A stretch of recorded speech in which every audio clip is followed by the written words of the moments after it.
So guys, this is lecture 15 and we are going to discuss exact differential equation. Why are we discussing exact? These things we have discussed in previous lecture 14 and 13. Right now we are ready to start with the idea behind exact differential equation.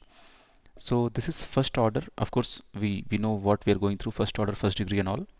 And format will always be given as one function will be written here as the function of x and y and dx, plus another function will be here again x and y in terms of x and y and dy.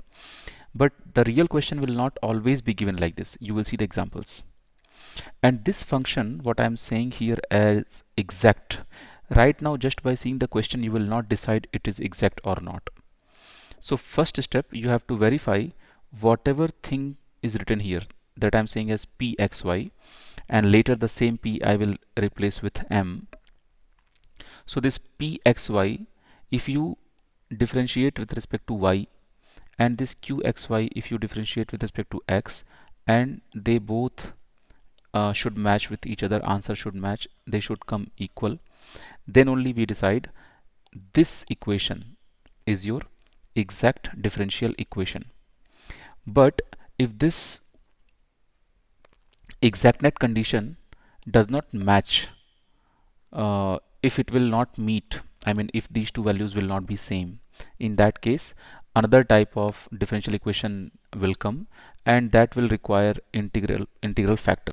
We'll talk about this later. So right now, because we are considering topic as exact differential equation, so in this exact differential equation, first you have to check the format. So format will not be given like this always. Format can be something else also, but you have to do some operations and then you have to bring things to this format. Once you got this format, after that whatever is the coefficient of dx, one more thing, dx can be at multiple places in the equation, dy can be at multiple places in the equation. Bring dx, all dx together, bring all dy together and make this kind of format. Then whatever is the coefficient of dx, consider that as p or m. Different textbooks, different professors, they use different symbol. You can use p also, you can use m also as the coefficient of dx, and here q or capital N as the coefficient of dy. Once p and q you have decided, then you differentiate them. Coefficient of x you have to differentiate for y, coefficient of dy you have to differentiate for x, and if they matches, then equation means which equation? This equation is your exact differential equation. But that is not only the job, we have to solve that differential equation, because in this chapter we are learning how to solve differential equation. From lecture 1 to lecture 14 we have seen this. In lecture 15 we have taken this exact differential equation topic. Now where are we using exact differential equation? In our GATE aerospace course or aerospace engineering course in university exams or college level. Okay, so you study thermodynamics, right? So in thermodynamics this equation is very popular, right? Change in internal energy, TdS plus PdV. So here you can see this ds is like dx for us, and this dv is for dy for us, and this t and p, they are the properties, temperature and pressure. And when I was teaching you aircraft propulsion, that time I told you there is a way to check thermodynamic property is point or path function based on this exactness, right? I have covered this in aircraft propulsion in the beginning. And students who are watching this video on YouTube without having this GATE aerospace engineering course, they don't bother, because this is just an example where are we using the concept of exact differential equation. Not only in thermodynamics, even in fluid mechanics, when you write the equation, this is very famous Bernoulli equation, where you find out change in pressure as rho g dz plus rho v dv. So here change in pressure is coming because of change in height, you can say altitude, and change in velocity, right? So this equation is exact. So pressure change is only because of change in height and change in velocity. Now you see, if you go at advanced level, then you will see I have not taken examples for that, because it is not needed. When you solve Navier-Stokes equation, that time also we use the concept of exact differential equation. When you derive the equations of conservation of laws for mass, for momentum, for energy, that time also you use the concept of exact differential equation. For example, conservation of mass equation, we write like this, dou rho by dou t plus, this is the operator, del operator, and rho into v, this is the conservation of mass. In case of incompressible flow, this rho will come out and go to 0, and this term will become 0. So in case of incompressible format, you get only this much as 0. Okay, this is conservation of mass. But I'm trying to say, when we define this, when we derive this equation, we use the concept of exact differential equation, but we are not deriving that. We are about to learn in mathematics, when a function is given, when equation is given, how to solve that differential equation, right? In previous lectures, you may have heard this kind of story, that whenever we have any idea in science or physics, first that idea we convert into differential equation, and then by the help of mathematics solutions we know how to solve that particular differential equation. Then it will be giving us a proper format where we can, so in potential flow also, you will see the use of exact differential equation, where velocity we used to calculate with the help of potential function phi, right? Velocity potential function phi. So you remember we used to differentiate dou phi by dou x as v, and dou phi, u, and dou phi by dou y as small v. So these things we have done, right? So here also concept of exact differential equation is coming. So, and then we prove by using something that flow is irrotational. I'm writing this just to recall those things if you have not gone through yet. Just but this is not the fluid mechanics class. I'm just taking that how to connect.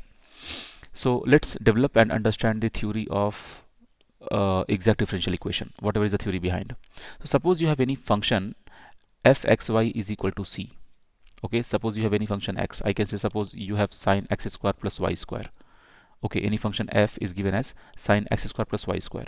Suppose you have any function f as log x plus y. Any function is given which is the function of x and y, and that is constant. Now if you want to see the changes in the function, so of course, suppose I'm writing sine x square plus y square, so change in this value will be based on x also and y also. So change, this d is saying change in the function fxy is also because of change in dx and also because of change in dy, correct? So this is the slope, like how fast it is changing because of x and how fast it is changing because of y, correct? So this is the mathematical expression we write when we find out change in the function. Just wait, what I'm trying to connect you, first I gave you a function, and that function I wrote in terms of a differential equation.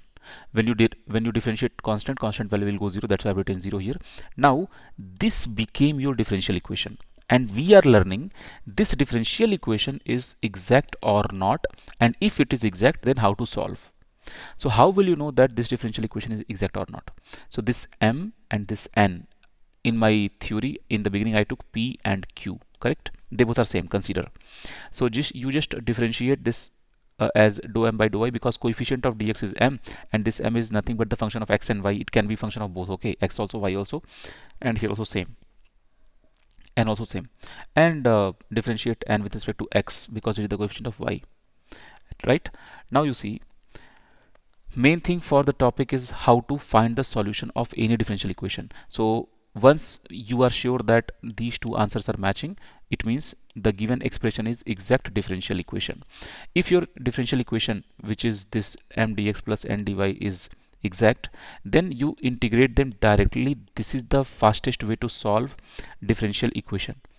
I'm saying fastest way because in your entire chapter of differential equation, this is the only topic where you don't have to think anything, just some mathematical operations. If dx is not at one point and dy is not at one point, then bring them at one point, takes common and all, and then start solving. So what is first step? Check this is matching or not. So if it is matching, then what will you do?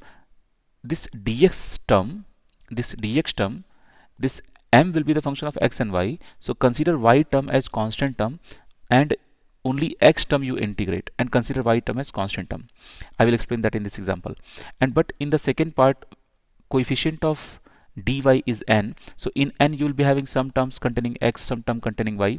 So whatever terms containing x, you don't write them again, simply you just remove them from your equation itself. Okay, I'll show you the example. And then is equal to c, because when you integrate you get constant, so I wrote c here. So this answer, whatever will come, that will become your solution. Understand what I'm saying? Whatever answer will come after integration directly, that will become your solution. Now imagine you have equation dy by dx plus ax plus hy plus g hx plus by plus f is equal to 0. this equation is given. Suppose this equation came in gate exam and you have no idea how to solve the equation. So what trick I told you in the beginning lectures: first you check variable separability possible, second you check homogeneous, blah blah steps I gave you, right? But because I know that any step will not match here, but in gate exam you don't know this this question came because you are learning this topic. This question can be from any topic, so you have to do all the cross check. But if you have sufficient practice, then directly you will know that, oh, this question is coming from exact differential equation corner. So what you do, I told you, right?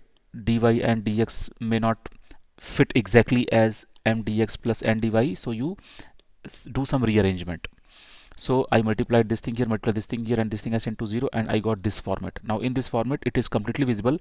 Dx is only at one place, dy is also only at one place. So coefficient of dx you will say as m or p, dy coefficient you will say as n or q. So let's follow only one this thing nomenclature. I will follow m and n. So now this is your differential equation. So what is your challenge? First challenge, it is exact or not. Second challenge, if it is exact, how to solve. So how to check it is exact or not? You integrate, you differentiate m with respect to y and n with respect to dx. It is very simple. Why? This total is m, so m is this much. You differentiate for y, h will come. Okay, because y will become 1. This term will become 0. This term will become 0. Now n is this thing. This thing is your n. So this thing is your n, right? Now n differentiate for x, so you got h. Now this is also h, this is also h. They both answers are matching. Very good. This equation became exact differential equation. So once the check is done, then you have to think how to solve. So I am telling you direct integration. When you do direct integration for this, what is the condition? This y term you have to consider as constant. Already g is constant. This term also became constant. So when you integrate this, x square by 2 will come, a into x square by 2 will come. But these two people are constant. So hy plus g is constant, x will come. Because when you integrate constant, x will come, right? Or you can integrate this term separately, hyx will come, and this term separately, gx will come. Now in this term you have to remember, you have to remove x term from your equation itself. So this term you completely remove from equation itself. So you only think about this term and integrate. So by square by 2 and fy is equal to constant. That's all. Done. Whatever answer came finally, that became your solution for this differential equation, right? Let's have one more example. Now in this example you can see dx is here also, dx is here also, dy is here, and this dy is here also. So first thing is arrange in a right format. What is right format? Take all the dx term together and all the dy term together. So I took common and I wrote dx term here, and this became coefficient of dx, so this became your m. So dy term here, and I corrected, this became your coefficient and this became your n. So first you have to check it is exact or not. How will you check? Differentiate for y, differentiate for x, done. And when you will differentiate, they will match. And once they are matching, then what is the procedure? Whatever differential equation is written here, that differential equation you start integrating directly, but with two conditions. In first term, which is the coefficient of dx, their y term will be constant. Okay, so this answer will come. And dy term here, whatever n is there, in that x term you have to remove from your equation itself. So y square by 2 will come. I can show you here. This is your dy term, right? So x term means this entire term you have to remove from your equation, so y will be remaining. So integrate y, this will be y square by 2. So this will be y square by 2. So this is half, this is half. Now write them together. That's why I wrote this line here. So this term plus this term became your a new constant. I mean some by 2 by 2 by 2 something will be there. So 2 I sent here. So this c became c dash. This c became c dash, a new constant. Even these kind of changes you can see in GATE exam. Now let's go for lecture 16.